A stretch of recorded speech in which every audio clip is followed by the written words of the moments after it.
Hey y'all, what's up? Okay, so your girl just became an affiliate for Kiara LASHAE, teamlashae.com. Check down below in the description box where you can get waist trainers, booty bands, this cute little lavender yoga fit that I had got. Okay, it was real cute. I've been working out in it, y'all. I'm getting my life to Kiara LASHAE, but I'm also getting my life to this ISOT. Y'all could play around if y'all want to, but it has definitely helped me see results in my workout. Definitely dropped some water weight. Definitely been cleaning out my colon and such. Okay, get your colon clean. All right, y'all. Links to everything down below.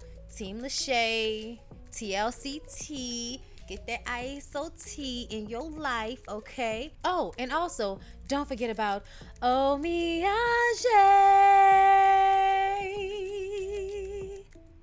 Get you some. Hey everybody, what's up? It's your girl Bondy Blue, and I am back for another Bondy Blue Show, the podcast. I hope that everybody is doing okay. I know under the current climate of everything, like all over the place, it's just a lot going on right now. And I hope that if you're listening to me, wherever you are, that this helps you in some way feel better about however you may be feeling. If you're feeling bad, and if you're feeling great, then I'm happy to add to that. But I just know that right now it's a lot for everybody. Like, it's a lot for me. And I have to do things. I have to work out. I have to go on the lake at 5 o'clock in the morning and take pictures because I love my photography so much. And, you know, I've been getting out of the box and just trying to live I let out, in the words of Shanae. Okay, when I can, because you know it's stressful, and it's important to have light moments, to have moments where you're enjoying yourself, to have moments where you're doing something to take care of you.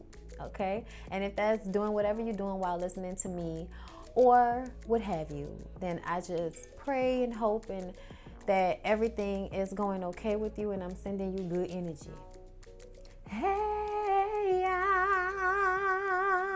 Hey, yeah. Okay. All right, y'all. So the first topic is Naya Rivera. You guys, this is just so sad. Like, I mean, I'm not a Glee fan. Like, I didn't watch Glee like that. I knew of it. I seen the episode here or there.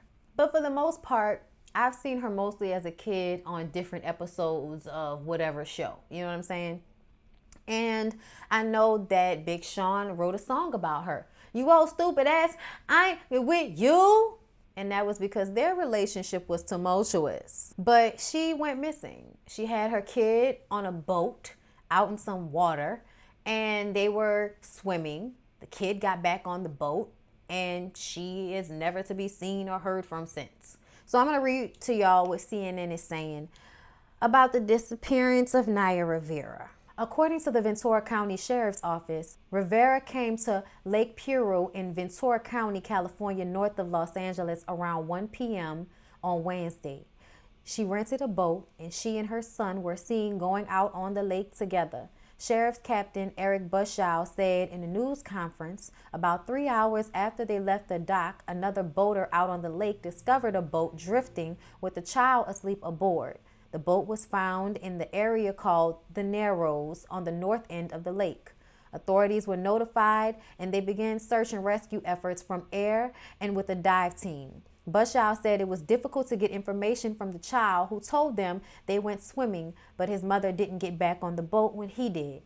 The child had a life vest on, and an adult life vest was found on the boat. The search and rescue mission was suspended Wednesday night and resumed first light on Thursday. Officials said more than 80 people were involved in the search for Rivera, best known for playing Santana Lopez on the hit Fox series Glee, which ran from 2009 to 2015. Authorities announced Thursday that the operation had moved from a search and rescue to a search and recovery mission. We're presuming that an accident happened, and we're presuming she drowned in the lake, said Deputy Chris Dyer at a press conference Thursday.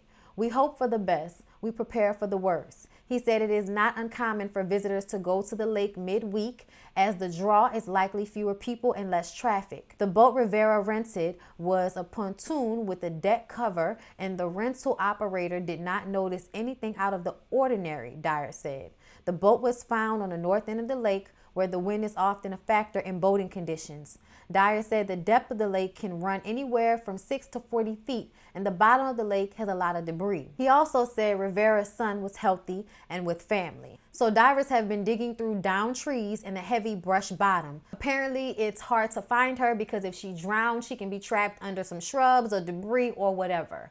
The sad thing is that her social media has been quite cryptic for the past few days. You know, she posted this picture of she and her son, you know, just the two of us. Then she posted this picture of her in the tub talking about, you know, trying hard not to be overtaken by the water or something like that. But either way, definitely, you know, leaning to the way she died, a possible drowning. She's posting pictures and saying things like that, saying that you never know, you know, tomorrow's not promised. Like all of these little things led up to the day of her death. And in the way that she did it, she parked her car and, you know, she's rushing to the water, and her and her son go for a swim. She puts her son back in the boat and then she's gone. And her son falls asleep. His mom is gone and he falls asleep. I don't know. Like, did they test the baby to see if he had been drugged or if she had, you know, given him a pill or anything prior to this little swim? Because I feel like, I'm sorry, and, you know, if I'm wrong, I hope I'm wrong. But I feel like she went out there to kill herself. Like, it just seems... It seems that way. And we all know she's had issues over the years. And y'all, let's not even talk about how haunted Glee seems to be. I mean, there are constant issues with people dying, having overdoses, going to jail, killing themselves, all kind of stuff with the people from Glee. So it's just a lot, you know, with that show. And this is just so unfortunate and so sad. And, you know, with everything going on, this is not something you want to see. I'm just glad her son is okay, because we did not need another Kobe situation where a parent and child died at the same time.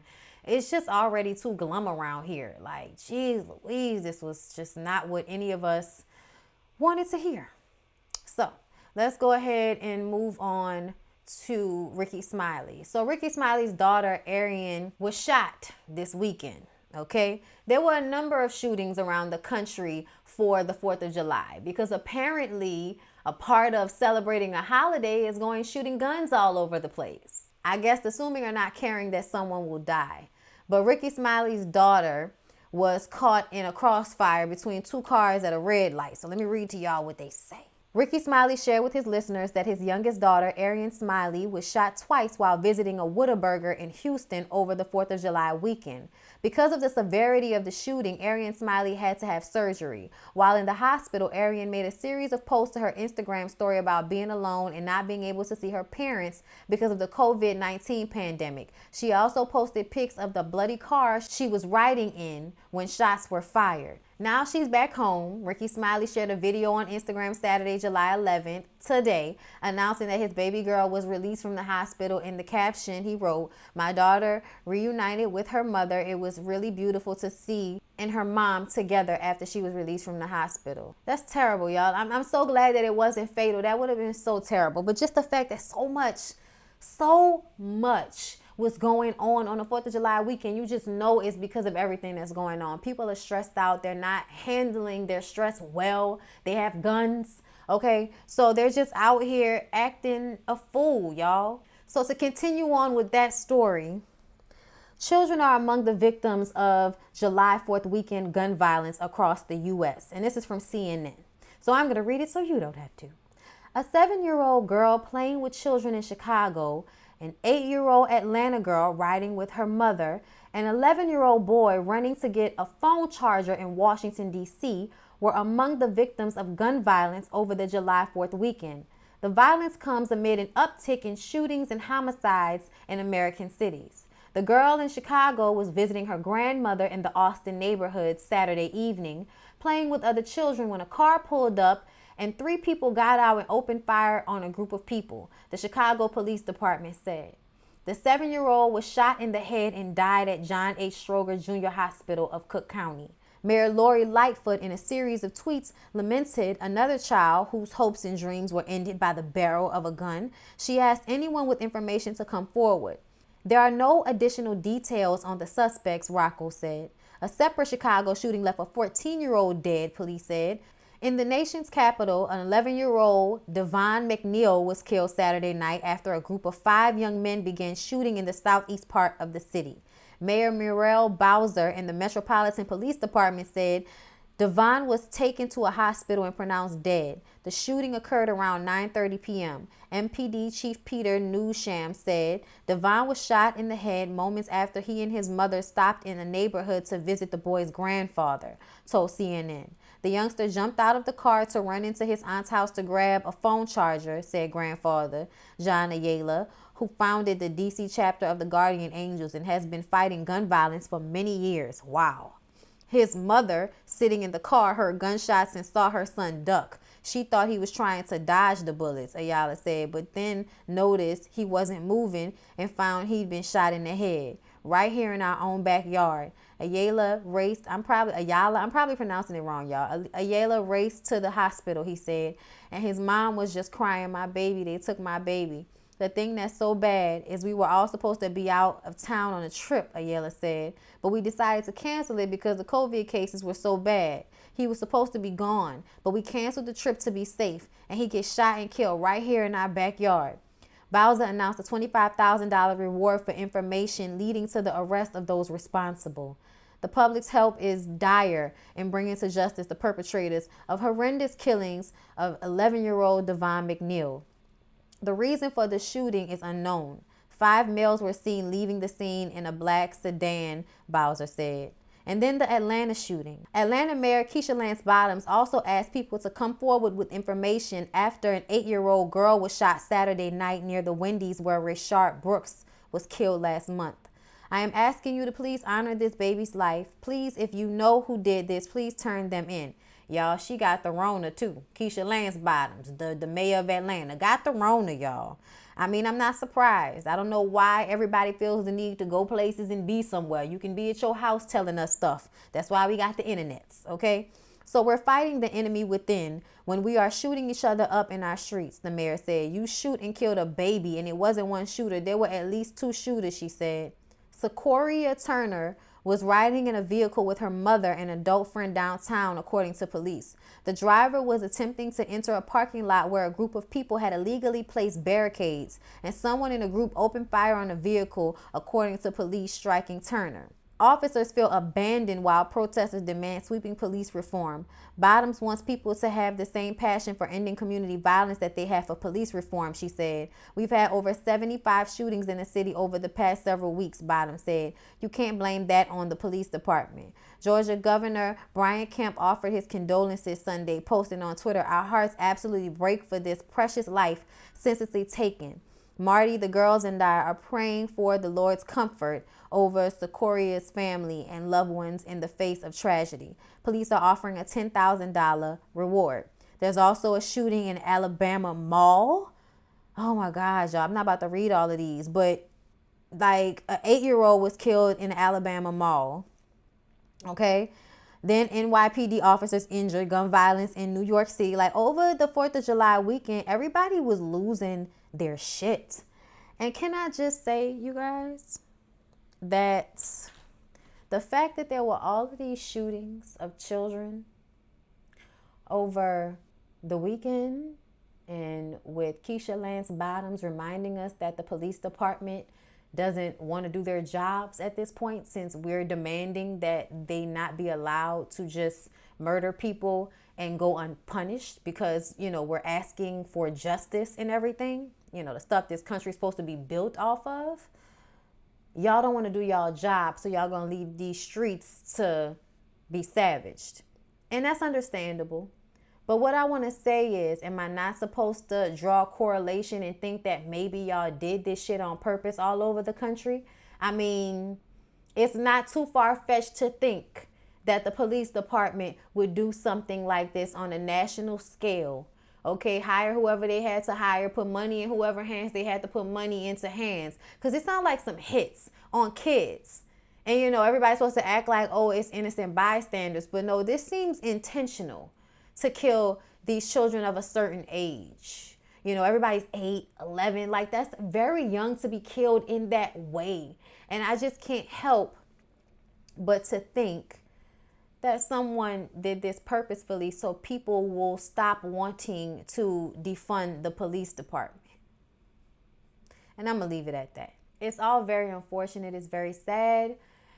But, you know, we got to talk about these things on the podcast because that's what I got this podcast for. So we can discuss things that are a little bit more sensitive that YouTube may not want to monetize. Okay, let's move on to Trump. Let's talk about Trump, y'all. So top Tulsa health official says that Trump rally likely led to coronavirus surge. In the past few days, we've seen almost 500 new cases, and we had several large events just over 2 weeks ago. So I guess we just connect the dots, okay? President Donald Trump's campaign rally in Tulsa that drew thousands of people in late June, along with large protests that accompanied it, likely contributed to a dramatic surge in new coronavirus cases. Tulsa City County Health Department Director Dr. Bruce Dart said Wednesday, Tulsa County reported 261 confirmed new cases on Monday and one-day record high, and another 206 cases on Tuesday.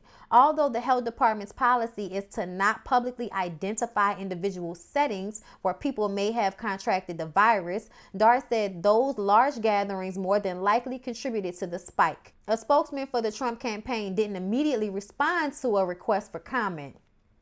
A reporter who attended the Trump rally is among those who have tested positive for COVID-19, along with 6 of Trump's campaign staffers and 2 members of the Secret Service who worked in advance of the rally.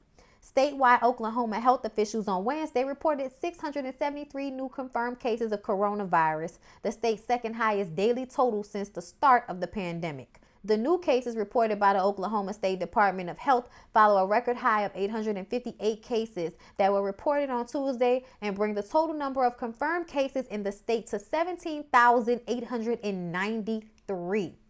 The actual number of infections is thought to be much higher because many people haven't been tested and some who get the disease don't show symptoms. The health department also reported 3 additional COVID-19 deaths, bringing the statewide total to 407.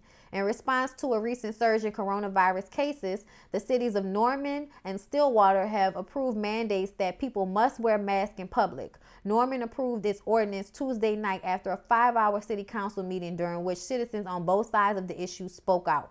Okay, so I'm not about to even continue on. The fact that it's even up for discussion, y'all have almost 8,000 new cases and you don't want to wear a mask. Y'all, I'm so baffled by these people who don't want to wear a mask. I live in Louisiana. It was 91 degrees today. My air is on 68 and it's 74 degrees in my house. I need for y'all to understand how hot it is outside. So trust me, I understand not wanting to wear a mask, but I'm not going in any public place passing back and forth against nasty, dirty people that don't like to wash their hands without a mask on. You are not going to infect my lung capacity. Oh no, oh no, oh no.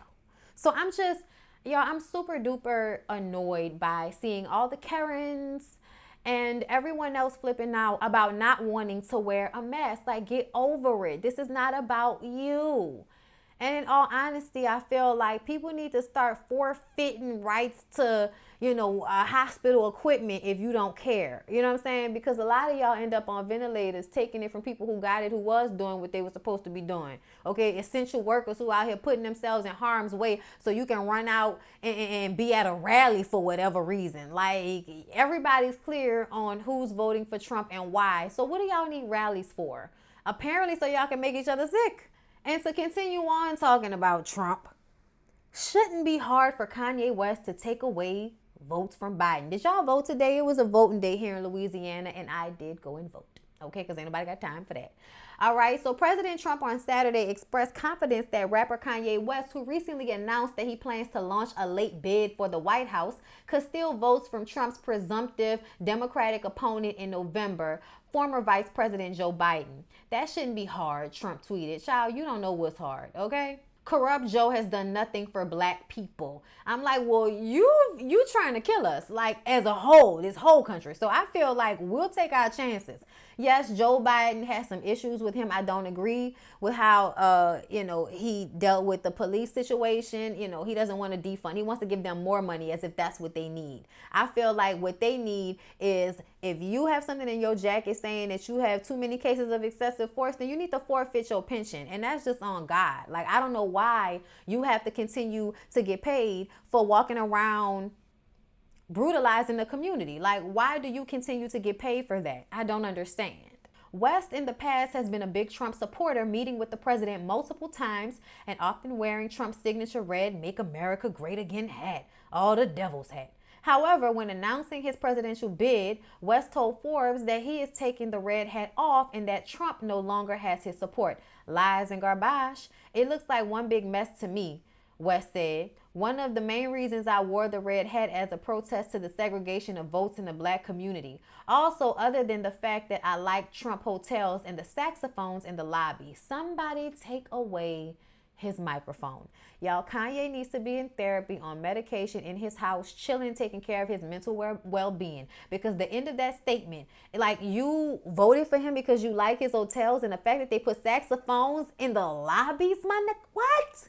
Will the real Kanye please stand up? Like, I hate to sound cliche, but damn, like, what a juxtaposition. Did y'all see George Bush tweet that Kanye West doesn't care about black people? I could have died. I was like, damn, George Bush waited for the perfect moment. Kanye has done many things to make us feel like he doesn't care about black people. And this moment right here was just ideal. When asked about potentially splitting the Democratic vote, West replied that such a suggestion was a form of racism and white supremacy and white control to say that all black people need to be Democrat, and to assume that me running is me splitting the vote. You running is you splitting the vote.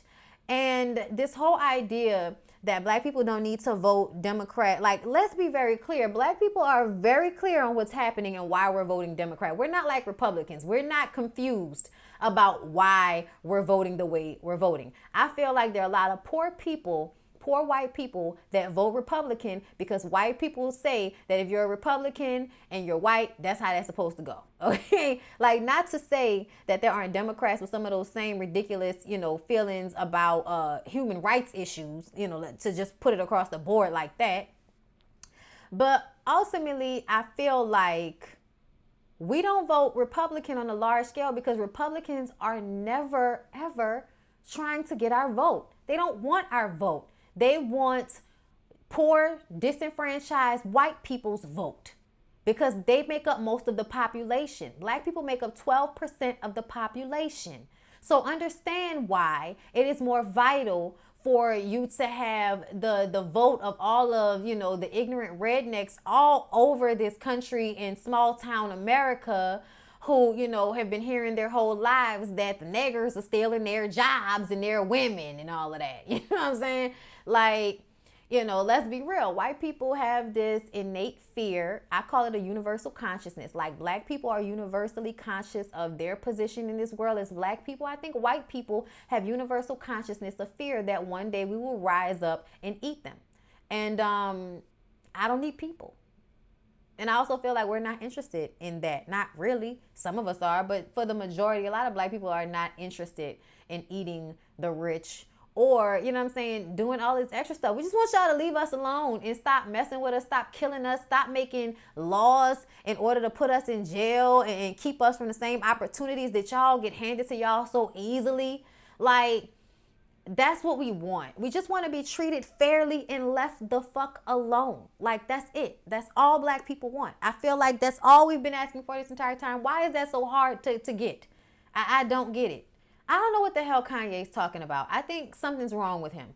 Trump appeared to be unfazed by the news during an interview this week with Fox News' Sean Hannity. He is always going to be for us, and his wife is going to be for us. He's a very good guy. He is a person that I get along with very well. At the end, I think he will support us over anyone else. We have to stop the radical left from taking over our country. Our country. How divisive is that?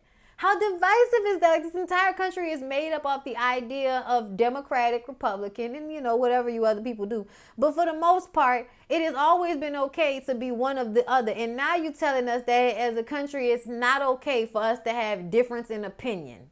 Right. Okay. Sounds real, tyrannical to me, just saying. It is unclear what West's strategy will be, or even if he will actually run, as the famous artist has already missed the filing deadline in many states to appear on the ballot in November. West argued in his Forbes interview that he should be allowed more time to file because of the coronavirus pandemic. I'm like, what does that have to do with anything? You can email it, can't you? So he gonna talk to everybody and figure it out. I'm like, boy, whatever. You ain't about to run for not near another thing. He just likes to talk and say things, okay? Child, I'm so annoyed with him. I don't have nothing else to say. Let's move on to the last story, y'all. Last story is quite alarming to me, to be real with you. Like, this makes me a little bit nervous. That this is a possibility, that this could possibly be out here happening. Wayfair might possibly be child trafficking people. Like, I don't know how else to say it. Okay. So it says Wayfair on Friday rejected a conspiracy theory involving sex trafficking allegations and expensive cabinets listed on its website. Social media users shared screenshots of which cabinets cost upwards of $14,000 and speculated that the items were in fact missing children who could be purchased through Wayfair's website. There is, of course, no truth to these claims, a Wayfair spokesperson said in a statement to Business Insider. The products in question are industrial-grade cabinets that are accurately priced. A Reddit user flagged the cabinets as suspicious on Thursday and posted screenshots of their sale prices of between $12,699 and $14,499. So, what people are finding is that these cabinets are labeled people's names. And then you search the name and it's some missing kid from somewhere. That's why people feel like it's something to be talked about, because it doesn't make sense. Why is the name of this very expensive cabinet the same name as this missing person? Is it possible Wayfair involved in human trafficking with their WFX utility collection, or are these just extremely overpriced cabinets, the user wrote. Some social media users said the names of the cabinets are Naya, Yuritsa, Samaya, and Elvia appeared to match the names of missing children. After the post picked up steam on social media, the cabinets listing suddenly disappeared from Wayfair's website. This generated even more suspicion, because if it's fake, why you removed them? Exactly. Wayfair said there was nothing nefarious about the cabinets whatsoever. There is, of course, no truth to these claims, a Wayfair spokesperson said in a statement to Business Insiders. The products in question are industrial-grade cabinets that are accurately priced, recognizing that the photos and descriptions provided by the supplier did not adequately explain the high price point. We have temporarily removed the products from the site to rename them and to provide a more in-depth description and photo that accurately depict the product to clarify the price point. Am I the only one that is not convinced? Is it just me? I'm not convinced. But you know what? I guess only time will tell. But I feel like there have been so many things going on that make me think about the child trafficking thing. All of those missing kids in Mexico who y'all have been kidnapping and putting in jail, and now all of a sudden, they can't find their parents, and then what happens to them? All of the girls in the cities that are going missing. It's just a lot going on right now, and I think there are a lot of laws and a lot of pedophiles that are trying to make laws for them, to try to make it seem like it's a regular relationship like homosexuality. Let's be very clear. Children are not old enough to consent to any type of relationship with anyone. And that's period, on God, point blank. I don't want to hear anything else about it, okay? If you're an adult and you want to have sex with another adult and it's consensual, you can do what the hell you want to do, okay? But children are not a part of that. And I've just been seeing a lot of little things all over the place. And I want people to pay attention, because the people you put in power only empower and embolden other people with those same proclivities, okay? But yeah, y'all, that don't look right to me. I'm sorry, but that Wayfair situation does not look right to me. And I almost feel like it doesn't really matter what they say. Their bottom line can in some way still be affected. Because, the way stuff is going right now, people are way more inclined to believe something like that. Like, conspiracy theories are what? Like, what's a conspiracy theory exactly? Something, you know, that somebody believes is true, but everybody else believes that it can't possibly be true. I think what we've learned over time that anything can be possible. Almost anything can be possible. Okay? So yeah, y'all, you know. That's the Bondy Blue Show. I hope it wasn't too dark. Like, I hope it wasn't too dark. You know, I kept the light stuff on YouTube, you know, and I wanted to bring the more, you know, serious topics here. But either way, I hope y'all enjoyed. Please don't forget to like, comment, and subscribe to my channel if you have not already. I love y'all, and I'm working on it, y'all. I know I said I was going to do a MFN advice, but I'm so tired, you guys, and more videos are coming on right now as we speak. There's a whole new episode of Love and Marriage Huntsville on, and Family or Fiance, and I gotta clean my house. I'm exhausted. So I'm gonna work it out, you guys, and I'm gonna get back to doing MFN advice. I promise. It may not be, you know, this weekend. It might be next week if I can work it in, you know, in the middle of the week or something like that. I'll try. Okay. So yeah, you guys, I hope y'all enjoyed. I hope y'all are having a good day, and I'll see y'all next time.